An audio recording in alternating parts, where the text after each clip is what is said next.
Chapter 3. Can you do this for me now, Mom? With a solid stance and arms folded, Susan Beresford gave her mother an unrelenting gaze from across the hallway in the family bungalow. Mary Beresford checked her face in the mirror and thought about what to say. Today, the wrinkles seemed more pronounced than ever. She wasn't on the brink of old age anymore. This was it. Pressing the lips together, she puffed up the cheeks and held her breath. With a scientist's analytical gaze, she inspected the face inch by inch before letting out a silent sigh. Clearly, this was the new normal.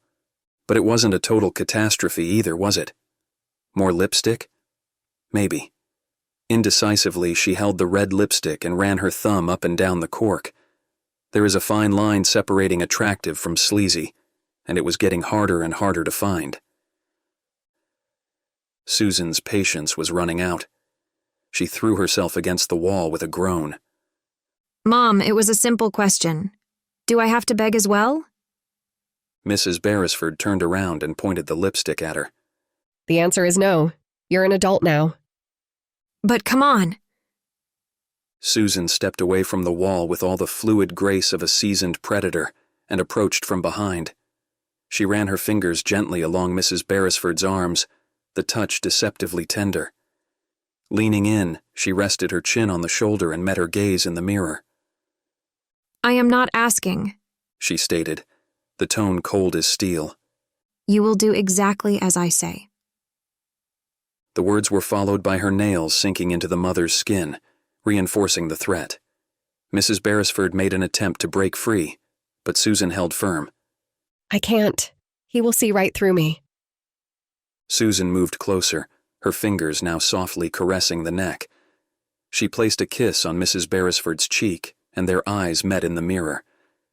This is not up for debate. You do as I say. Mrs. Beresford tried to free her arm, but Susan didn't let go. It won't work. I can't just order him around. Oh, really? Being married all these years and you still don't know how to make a man do what you want? I wouldn't even know where to begin. He's not a fool. If he thinks something's up. But he won't. Just tell him you suspect I've started using drugs.